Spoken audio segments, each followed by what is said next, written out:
Have you ever just stared at a chessboard and felt, I don't know, completely overwhelmed? Like the different pieces, the complex rules, the sheer number of possibilities. It's a lot, right? Well, do not worry because you are definitely not alone. Today, we're going to completely demystify the rules of chess. I promise you, by the end of this explainer, you're going to go from feeling maybe a little intimidated to being a confident player who actually understands the battlefield. Welcome to the explainer.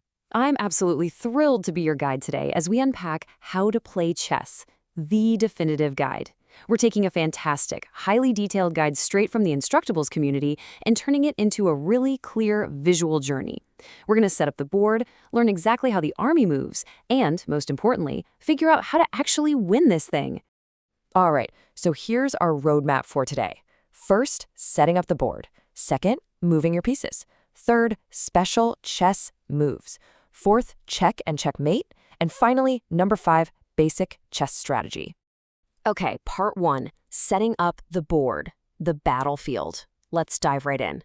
So before you even touch a single piece, you've got to look at the bottom right corner of the board closest to you. That square absolutely must be white. Just remember, white on the right.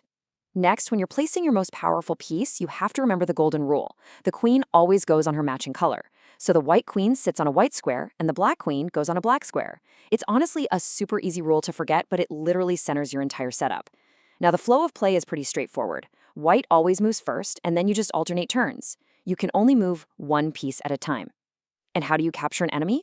It's simple. You capture opponent pieces by landing exactly on their square.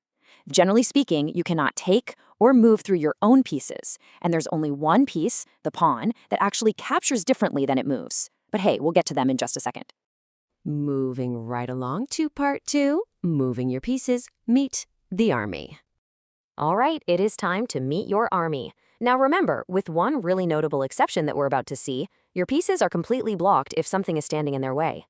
First up, we've got the frontline infantry, the pawn.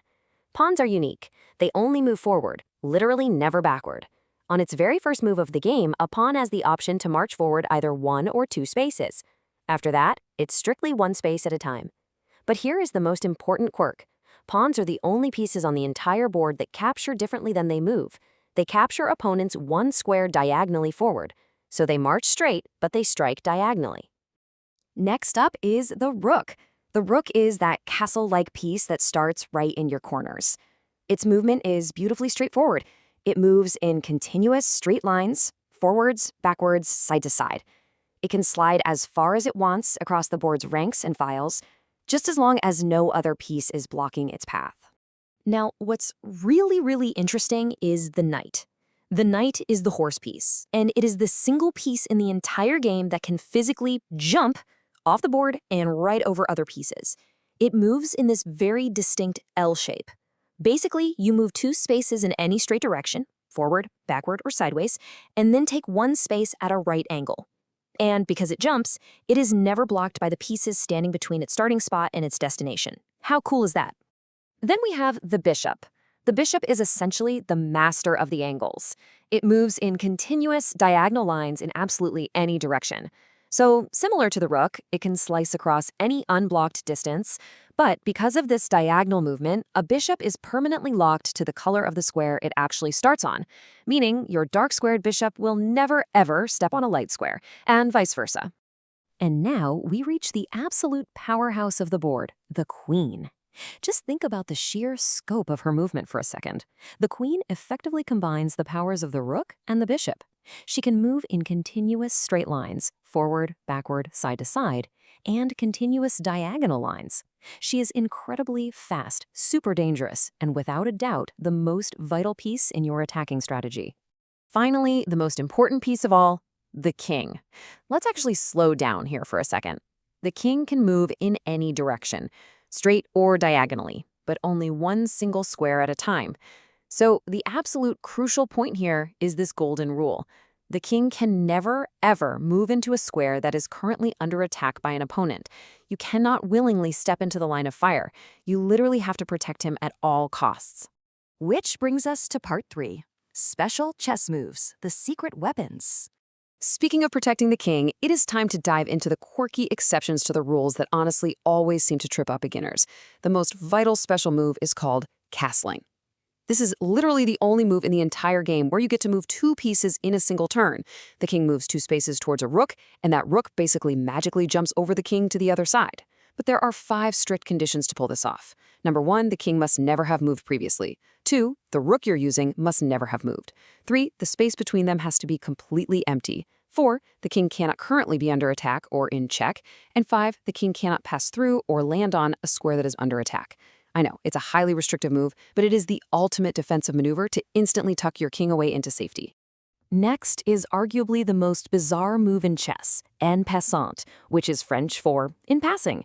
Now, this only applies to pawns attacking pawns. If your opponent uses their pawn's special 2-space first move to blast right past your attacking pawn, landing exactly next to it, you can capture it anyway. Yeah, you capture their piece by moving your pawn forward diagonally, taking them out just as if they had only moved 1 space. I swear it feels like cheating the first time you see it, but it is 100% legal. Our last special move is the ultimate reward, pawn promotion. If your tiny, vulnerable little pawn manages to march all the way to the opposite side of the board, it gets a massive upgrade. It can become literally any piece except a king. Now, the strongest and most common choice is absolutely the queen. And interestingly enough, there's no limit to how many pawns you can promote. You can absolutely have multiple queens on the board at the exact same time if you're skilled enough to get your pawns all the way to the end. All right, part 4, check and checkmate, winning the war. Okay, so you have your pieces moving. You've mastered the secret weapons. Now, how do you actually finish the game? Well, a king is in check when an opponent's piece is aiming directly at it, ready to capture it on the very next turn. When your king is in check, you are legally forced to deal with it immediately. You simply cannot ignore it. You must do one of 3 things. Move the king to a safe square, block the attack with another piece, or capture the attacking piece. If you can manage to do one of those, phew, the game continues. But wait, what if you can't? And this right here brilliantly illustrates the exact difference between winning the game and accidentally causing a tie. Consider checkmate. The king is in check, he's under attack, and you cannot move him to safety, you cannot block the attack, and you cannot capture the attacker. That is checkmate. Game over, you win. But compare that to a stalemate. A stalemate happens when a player's king is not in check, but they have absolutely no legal moves left on the entire board to make. Like, any move they try to make would illegally put their king into check. Because they have no legal moves, the game is declared a stalemate. It's a tie. So as a beginner, be very, very careful when you're hunting down the opponent's king. Make sure you actually put them in check so you don't accidentally force a totally frustrating tie instead of securing your well-earned victory. Finally, part 5, basic chess strategy, getting the edge. Okay, so you know the rules, you know how to win. Let's finish up with a few core principles from the source material to give you an immediate edge over other novices. First up, you really need to understand the relative value of your pieces. During the game, you're inevitably going to have to sacrifice pieces or, choose who to save when you're under attack. The queen is obviously your strongest, most valuable piece. Right below her is the rook. Then we have the bishop and the knight sitting in the medium tier.